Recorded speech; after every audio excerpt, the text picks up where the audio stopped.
Welcome, everybody. Welcome back to this week's rendition of Pivot Ready Live, brought to you by BERGflow. As always, I'm Westley, running services division for BERGflow, and today we're joined by Dirk, CEO and founder of BERGflow. And we're going to have some interesting conversations. For those who have been listening in the past, we've spoken about structure, we've spoken about culture, we've spoken about, identifying talent in your business. And today, Dirk and I are just going to expand a little bit on the conversation around culture, the importance of culture, and how to build culture around certain elements in your business. As always, welcome to those who listen every week. We appreciate you guys. If you want to make a comment or ask a question, please post it on the chat group. If we do have time, we'll get it opened up to you, Dirk. Over to you. Thanks, Dirk. Yeah. So Wesley, excited to be here today and back with you talking about teams, about culture, about building and growing businesses. I'm coming to you live from the bus today. So I'm out at Maris Adventure Park working with our team here, and excited to get over to the Dallas area tomorrow, actually, to kind of home base over there. But yeah, so one of the things that we talked about is this time of year, one of the things that's really important to look at is how are you going to close out your year?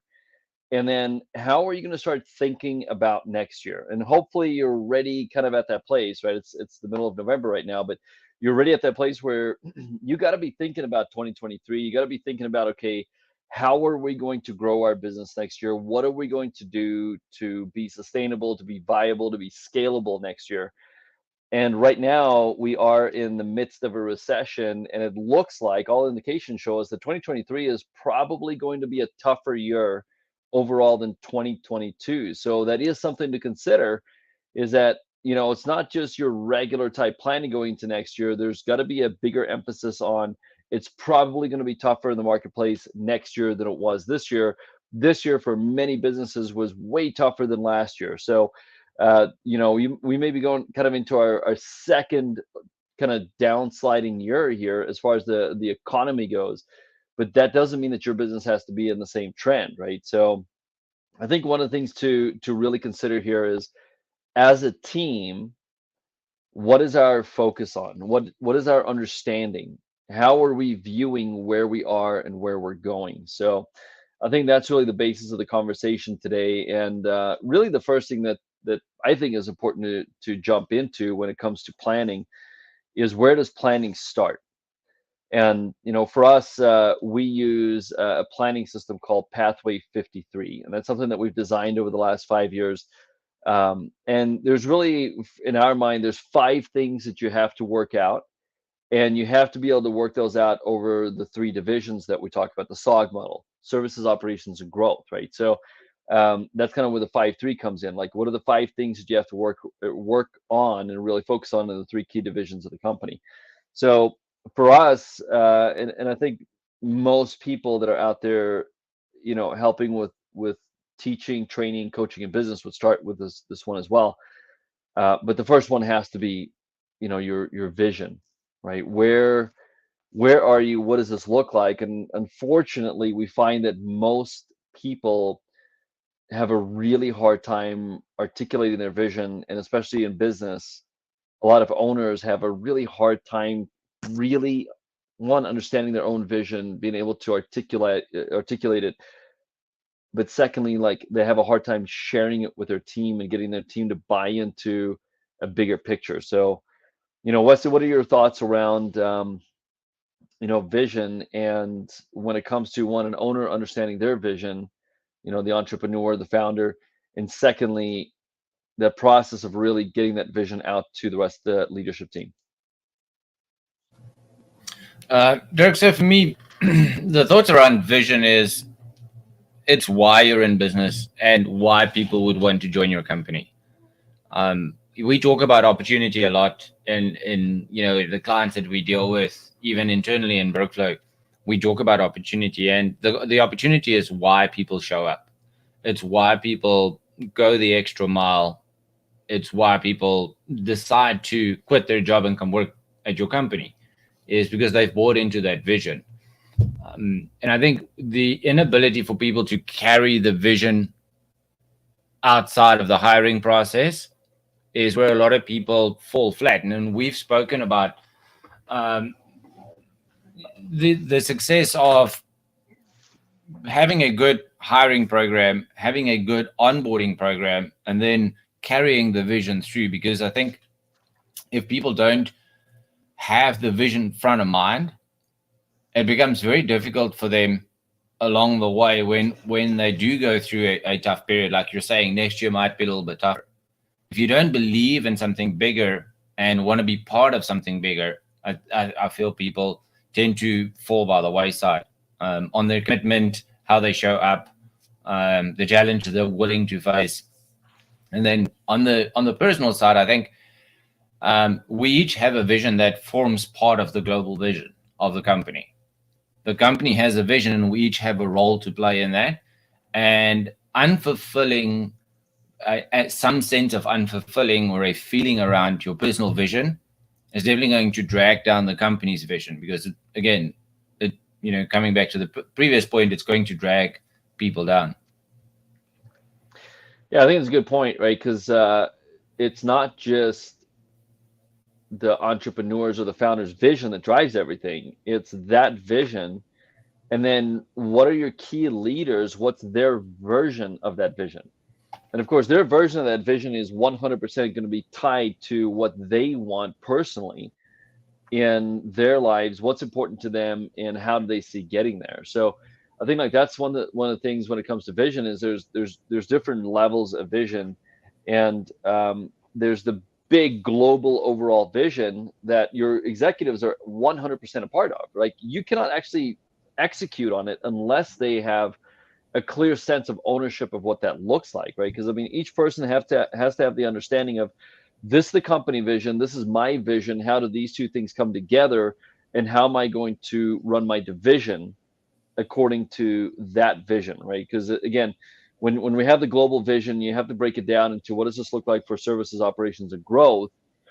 And that's a lot of times also where we start kind of setting different goals, and we're going to talk about that next. But I think it is an important thing to understand that um, you know people are going to join a company that they believe in, and I think like that's getting more and more true all the time. I think less and less people are willing to take a position just because of money.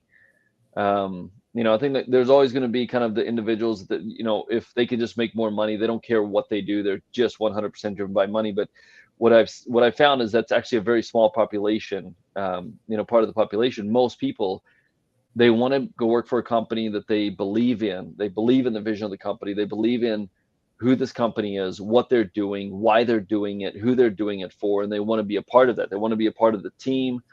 And again, like all of that creates culture, right? But ultimately, the vision is the thing that sets the tone for what the culture is going to be in the company.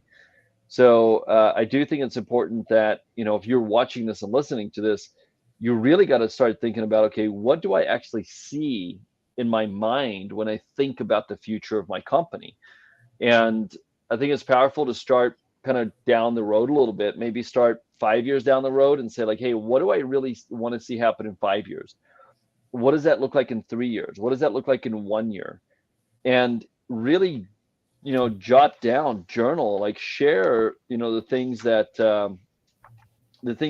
you're sharing, on a regular basis. Like I've got to do this, right? I mean, this is, to kind of just show you, this is September through December 31st, right? So just a few months ago, I kind of got really clear and I said, hey, what needs to happen for just even the next 4 months of, my life, and I mean, just kind of wrote it all out, because again, if my vision's not clear as a leader, I'm not going to be very sharp. I'm not going to be able to, execute at the highest level. And then the other thing, while I was in, where we were kind of vacationing in Colorado, a month ago, one thing I did is I wrote out a vivid vision for the next 3 years of our BERGflow company. And I was able to kind of come back and share this with the team to say, hey, this is what I see we are going to be in 3 years from now. And it's one of those things that you got to slow down and you actually have to do it. It doesn't just work to just think about it. You got to think about it, but you got to learn how to articulate it and, write it down. So I think it's going to be important for you, if you're watching this, to ask yourself, do I have a clear vision about who we are, what we're doing, and what this looks like in the future? Because if you don't, I guarantee you nobody else around you is going to have a clear vision. And without a clear vision, the next thing we're going to talk about gets really hard, right? So once you're clear on the vision, then the next step on Pathway 52, the second thing you got to do is you got to set goals, you know?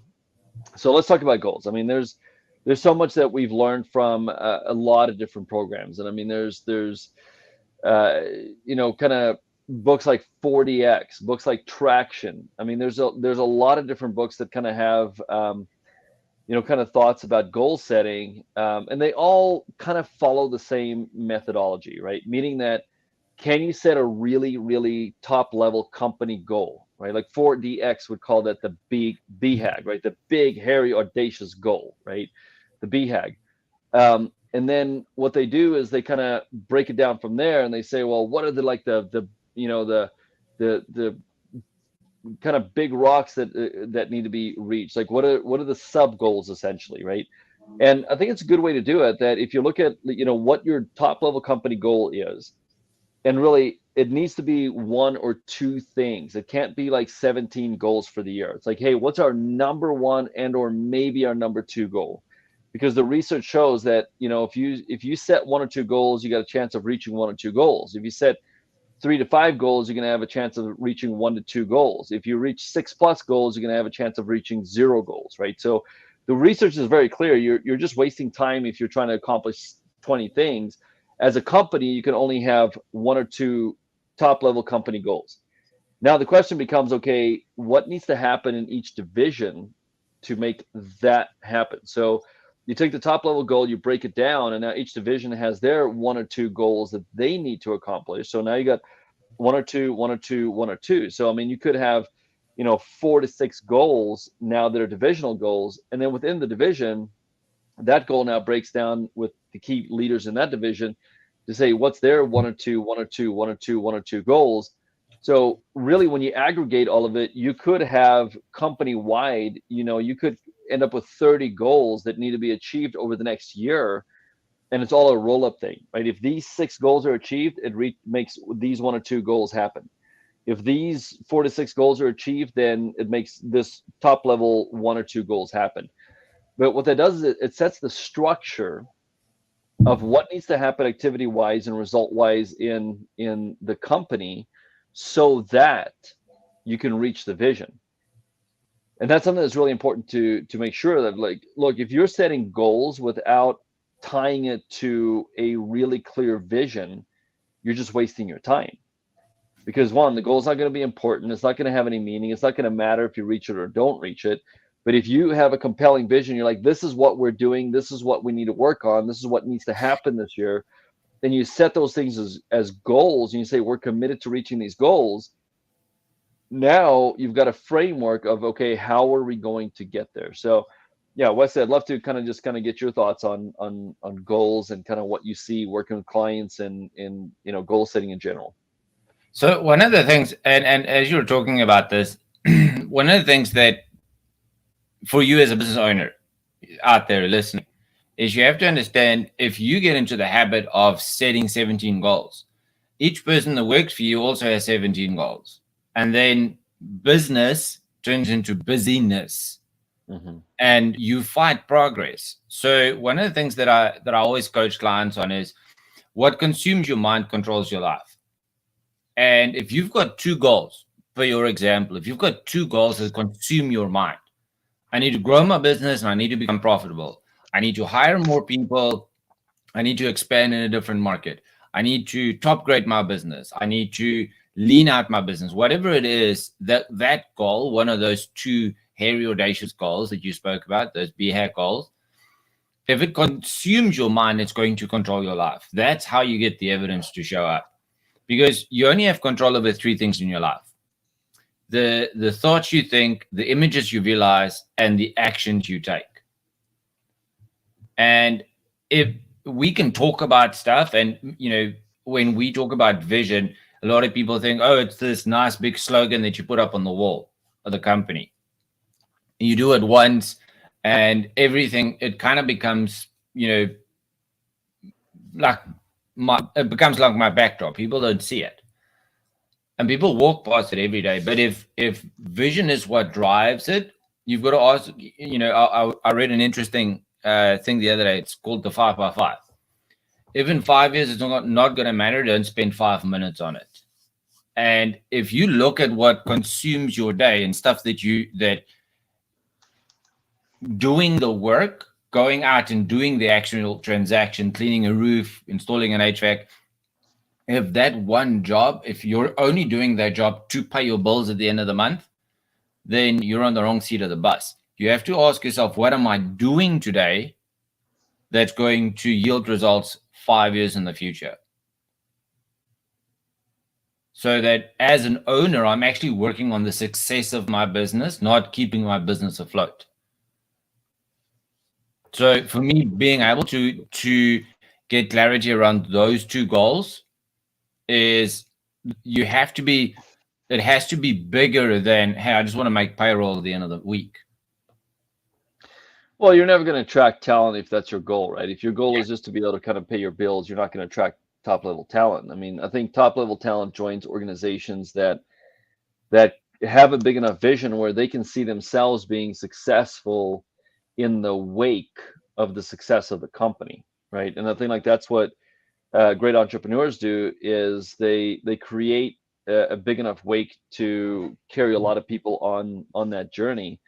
And the more clear it is, because again, if as a business owner, if I can't be clear about our mission and our vision and what we're doing and set compelling goals, then I'm just going to attract people that want paychecks, right? I'm going to attract people that want to, that all that they're concerned about. If I'm just concerned about paying bills each week or each month, I'm going to attract the kind of people that just are concerned with getting a paycheck each week or each month. I'm not going to start attracting people that want to, take their lives to the next level, or, people that want to be part of figuring out, solutions and overcoming challenges and learning and growing and wanting to be a leader and take more responsibility in the company, right? You attract those kind of people when you can get clear on your vision, when you can set compelling goals, and where they can see that, look, us working on these goals and reaching these goals creates a bigger future for me in the organization. And so I think like that is going to be really important. And you were kind of saying that these three things you control: your thoughts, your imaging, and your actions, right? I mean, I think for me it comes down to one thing that you control, and that's your focus. Yeah. And because I do believe like that is the single only thing that you can control in any given moment is your level of focus, right? Whether it's your focus on your emotions or your activity or what you're reading or listening to or what's influencing you or what you're doing in any single moment, your focus is the only thing that you control. Right now, when you focus on something, whatever you're focusing on, then it starts opening up, you know, more of time and effort and energy on something. And I love this. I don't know if this is your quote or whatever this that you came up with when you said, "What consumes your mind controls your life." Right, and I think like that's absolutely accurate. And even like I wrote that down, and I'm like, and I'm writing like, hey, what's consuming all my time right now, right? So if I kind of look, can I find another 30 minutes in a day where something's consuming my mind that's not productive for my life Yeah. or my business or whatever it is? Because I think like that's one thing that highly successful people do way better than people that never really get ahead, right? I think highly successful people do tend to think in terms of like, can I find an extra 10 minutes or 5 minutes or 30 minutes in a day to use my time more productively in a way that's going to serve me a year from now, 5 years from now, 10 years from now? Where people that are very kind of average in every way and have very average trajectories and make average kind of money and live average kind of lives, I think what they do is they don't care about that. They're just kind of floating along doing what everybody else does. Like that is what average is, right? So I think if you want to go above average, you can't do the same. You can't think about the same thing that average people do. focus on the same things that average people do. You can't spend your time and your level, or you can't have the same level of activity that average people do, because if you do, you'll be average. You won't be above average. You won't become successful at a level that defines your life and changes your life. And I think that's so important to really think about, okay, what are you focusing on? Like, what are your thoughts? What is your mental imaging? And like, what actions are you taking on a regular basis? So let's kind of switch gears. Yeah, just before we jump off this, I'm a little bit of a stats nerd. And I think to that point, I think a lot of people, if if I can give some of this advice, is stop getting distracted with things that had nothing to do with your goals. Hmm. You To your point, is can I find 10 minutes, 15 minutes a day to do something to be more productive? So we talk about it often, because I'm the specimen of health. I always get picked on at the office for being the specimen of male physique health. And a The lot of people perfectly shaped, healthy human being yes, yes, yes. that works. That's why I wear a lot of padding, because it hides it. I don't want to make other people feel bad. Is a lot of people say, "Oh, I don't have time to train." So an hour a day is 4% of your day. Round it up. It's 4%. So if you read the book Atomic Habits by James Clear, he talks about getting 1% better. So 1% is what? 15 minutes, 20 minutes. If you want to get 1% better, compound that 1% for a month, you're 37% better. But a lot of people say, "Oh, I don't have time to work on my business because all my time is consumed with working in my business. I don't have time." And we spoke about it earlier today with one of the communities. Is, "Oh, I don't have time to look at the financials of my business. I just look at the cash flow statement." It's like, can you find an hour to dive deep into the financials of your business to see where you're bleeding? And then they use these lag measures of a P&L statement or a cash flow statement of last month. And they're like, "Oh, I don't know where the problem is." But finding that 10, 15 minutes that you alluded to is, can you find that 10 minutes? It is such a small portion of your day, and full circle back to what you focus on expands. Hmm.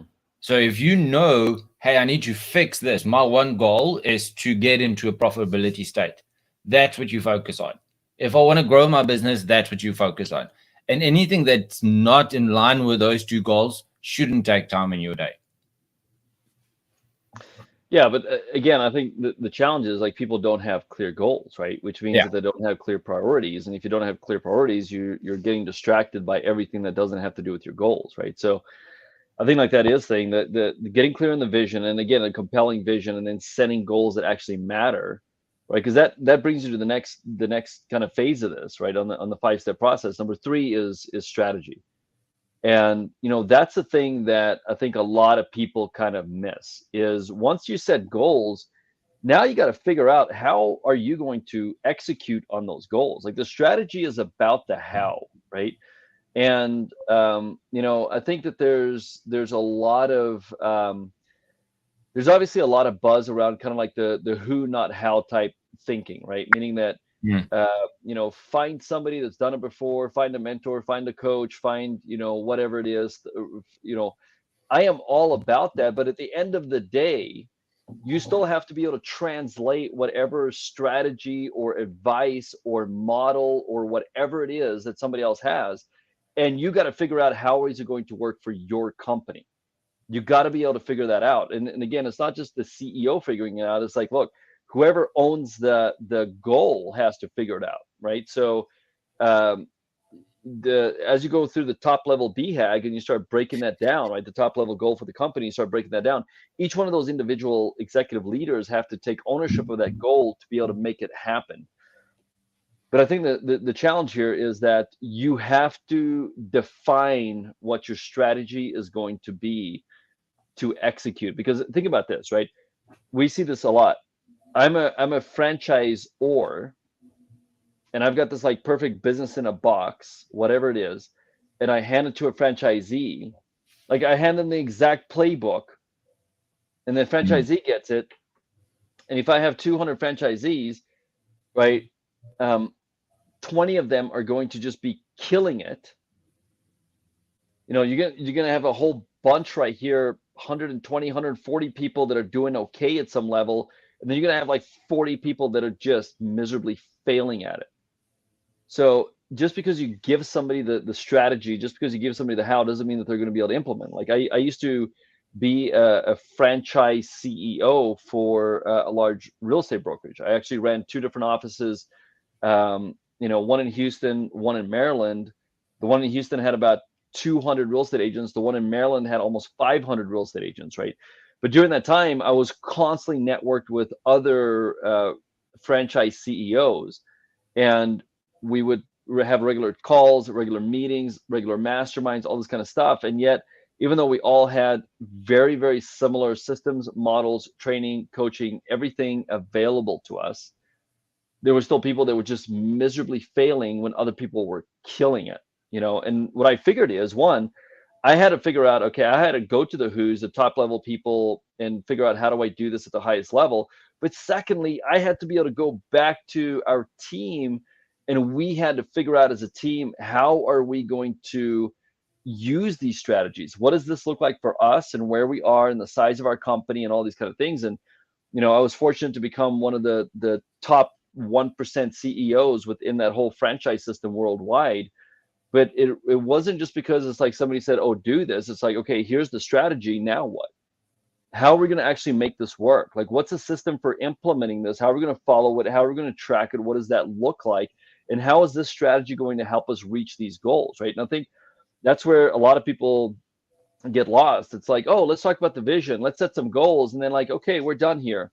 Now we're going to go work on the goals, right? So any thoughts you have around when it actually comes to the strategy of how you attain the goals? So I was talking to one of my clients last week around the exact same topic. So this is true at a company level, as I think it's true at a divisional level. And we've got an internal tool called a VGST, Vision, Goal, Strategy, Tactics, and the vision is this big, hairy, audacious thing. Hey, this is, for us, for our company, we want to impact the lives of 25 million people. All right. The goal is, and I'll just throw a number out there, is we want to, if it's 25, end of Q1 next year, our goal is to touch 1 million.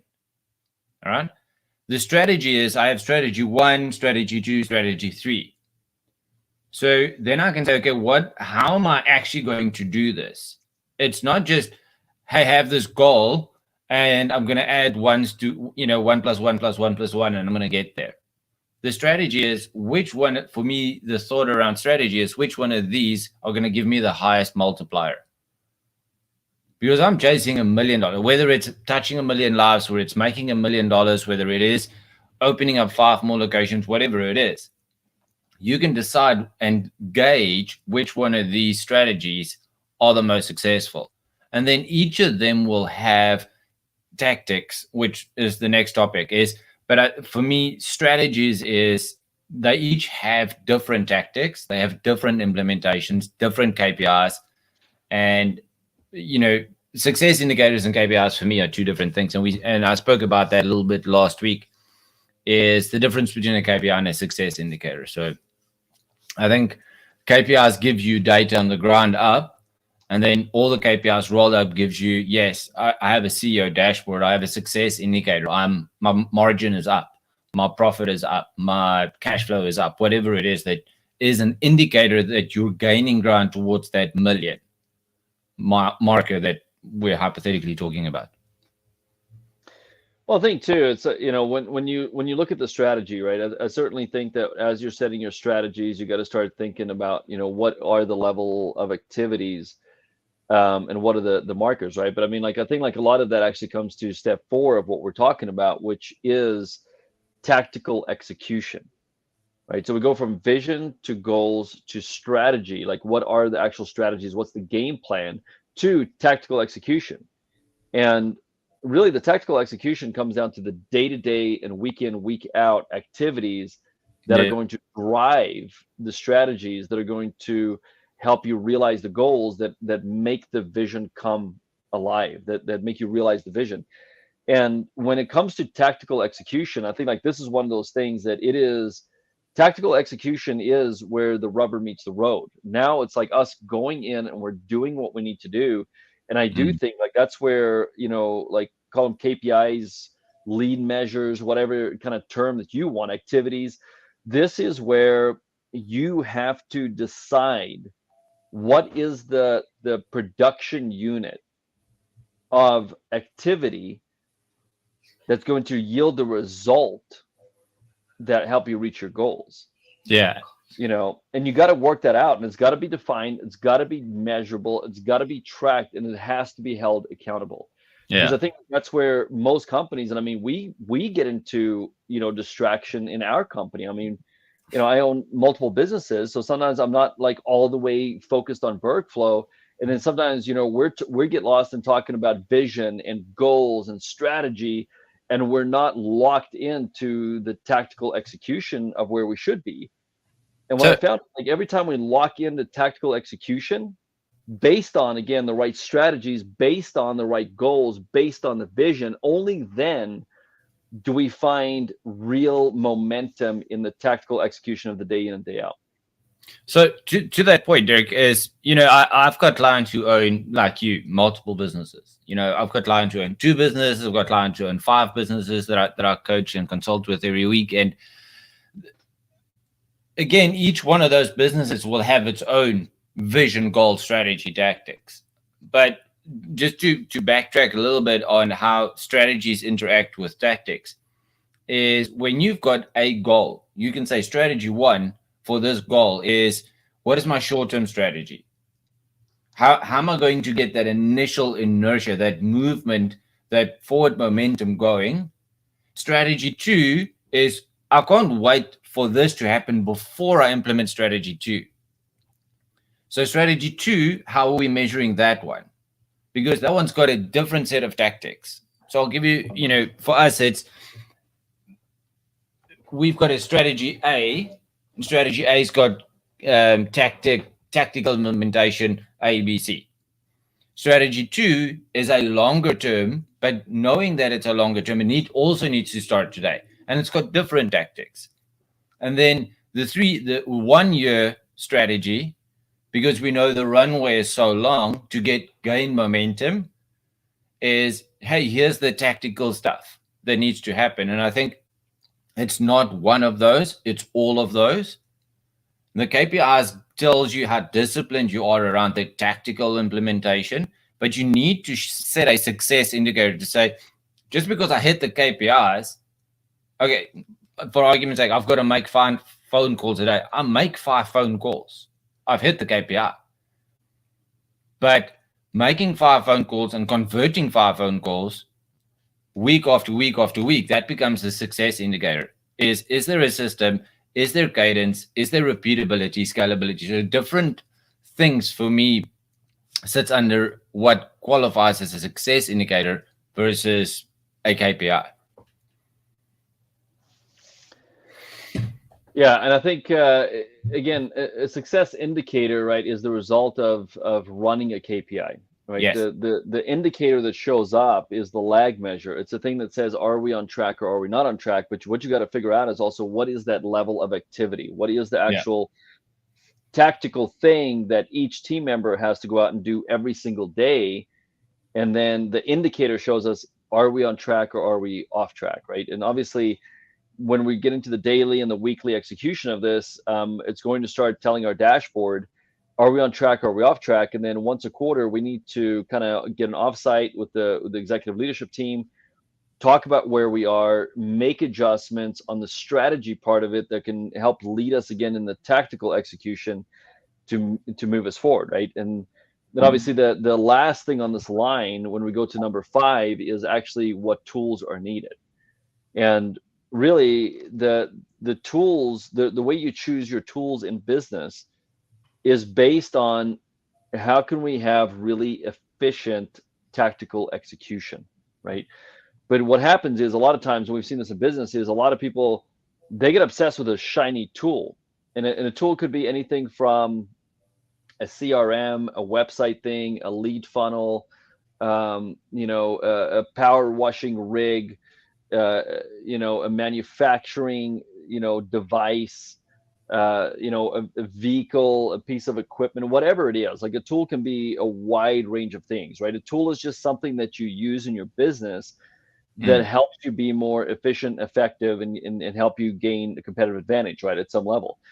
But what happens is a lot of people get so obsessed with tools. They go to conferences, right? And in the conference, there's somebody on stage and they're talking about how great this tool is, and then run to the back of the room and buy the tool. That like all of a sudden somebody's like, oh my gosh, I gotta have this tool, and they go buy the tool, and then they get home and they're like, well, they sold all these great visions from stage, but I don't have a vision around this. I don't have goals yeah. around it. I don't have a strategy around this. Like I don't even know tactically how to use this thing, and they just spend a lot of time and effort and energy on a tool that they don't even really know how to use, right? And it's the wrong way to choose tools. The way you choose tools is you start with a compelling vision and you set goals and you get clear on your strategy and you understand what your tactical execution is. Then you choose what is the appropriate tool to help us be the most efficient and effective that we can at tactical execution. And that's the only way that you need to be choosing a tool. If you're choosing tools any other way in your company, you're inefficient. I can tell you right now, you're not using that tool to the highest level of its ability. And again, I've seen people all day long, use Google Docs, and all the free Google apps as software tools that outperform people that have Infusionsoft and like all these great systems they're paying thousands and thousands and thousands of dollars for each month, because one, they don't know how to use them, they don't care about using them, they're not disciplined about using them. And again, we've been on that thing too. Like we've wasted hundreds of thousands of dollars over the years in stupid software systems that we thought were going to just crank our business, when at the end of the day, when we focus on the most simple things that we can actually execute well, we've gone far and above what we ever did with those kind of systems, right? So I think it's one of these things that we have to, be really clear as business owners, business leaders, executive team members of, when it comes to tools, only choose the tools that are going to help us be effective and efficient, period. And I think the other thing too is that there's a lot of tools that do not need to be chosen by the owner or the CEO. A Mm, lot of tools need to be chosen by the people that are going to be using those tools day in and day out. Granted that they have the vision and the foresight and understanding the game plan of like why efficiency and productivity is important over the long run, and let them choose the tools. Because I mean, if people can choose the tools that they're going to use, they're going to have more ownership in that, versus the owner or the CEO shoving down tools and be like, hey, we're changing again. Now it's time to use this thing. And it creates disruption and it stops everything. So I think that's one of those things that you got to pay attention to, and, be smart about how you choose tools in your business as well. yeah, Dirk. I mean, as you're talking again, back to your opening statement or your opening segment on, there's a lot of focus on who, not how, you know, and for me, it is strategy is who's going to own this strategy and what are the tactical things they're going to do, and then let them decide the tools after that. Mm-hmm. The tool is not the strategy. The tool comes after the tactical side. And one of the things that we're passionate about in BERGflow is really helping people be successful in hiring, is developing their skill, understanding why certain people are hired, who to expand, when to bring new people on. And that can only happen when I need more people to help execute this strategy. Not I want more people to support the vision. I want more people to chase this goal. And then you have all these people and all of them are saying, what are we looking for again? I don't know. We're all in pursuit of this $1 million benchmark that we're looking for by the end of Q1. How are we going to get there? I don't know. Just everybody find a rock, do something. But if you have clear strategies, when you bring people in or you get people in your company to buy into a strategy, then it becomes very clear who you need on your team and what type of people you need to bring in. You mentioned it earlier, is bringing on talent into your business. It becomes very clear what talent you need when the strategy is that clear. Yeah, and I think again, I mean, when you follow a process like this, like Pathway 53, and you figure out these 5 things across the 3 divisions, it makes everything easier, right? It makes everything more simple. It makes everything more executionable, if that's even a word. So, want to encourage you guys. Number one, December 15th, we're hosting our business planning clinic kind of workshop. It's a 1-day workshop, 9 a.m. to 4 p.m. And the goal here is that it's you and your team members that come together, and we're going to go through this whole planning Pathway 53 system for planning 2023 out. And we're going to stop at certain levels and say, okay, now we're going to send you to a breakout room. You and your team work on this. And the goal is by the end of the day that you're going to actually have an actionable plan of what you're going to accomplish next year, and that your team is on the same page about what that looks like, and will give you everything that you need to fill out the finer points of that plan after that, so that one, you can go into 2023 and everybody's on the same page about, hey, what's most important, what are our top level goals, what are our strategies, is the tactical execution look like, what tools do we need to be considering, and where you can actually start working the plan even before January 1st or 2nd, whenever it is that you kind of kick your year off. So I want to invite you to the business planning clinic, December 15th. It's going to be a virtual training through Zoom. You can email team@bergflow.com if you want to sign up. No, contact. Okay. Email contact@bergflow.com if you want to sign up for the business planning clinic. Also, if you are thinking like, oh my gosh, man, like I need to kind of get some help here and kind of getting my business sorted out, looking at 2023, what am I going to accomplish next year? We offer free strategy sessions. Either Westley or I or one of our other guides will spend 45 minutes with you, kind of going in deep into kind of your business, learning about what you're doing. And then we can very quickly tell you, is it going to be right for us to work with you or not work with you? But at least either way, you're going to have some very actionable steps on what you need to do with your business moving forward. We're very selective about who we work with, right? So it doesn't mean like we're not just going to try to hard sell you and be like, oh, sign up now. We're not that kind of company. But if you are thinking about, man, like, how am I going to take my business to the next level? What can I change in 2023 that's going to be different than 2022 or 21 or whatever the case may be? And you really want to think about seriously about taking your business to the next level. We've got an incredible community within BERGflow of business owners, of entrepreneurs, of executive leaders that are working on these things week in and week out, supporting each other, learning the things they need to, having the resources and the models and the tools and the training and everything. So if you want to figure out if that's something that could be right for you, email contact@bergflow.com or go to our website, bergflow.com, and sign up for a free strategy session. So that's kind of our invitation to you guys. Thank you so much for joining us for Pivot Ready Live today. Westley, thanks for kind of having me on the show. I'm not on here all the time anymore, so I enjoyed the time with you today and talking through this. So guys, every Tuesday at 1 o'clock CST, we've got Pivot Ready Live.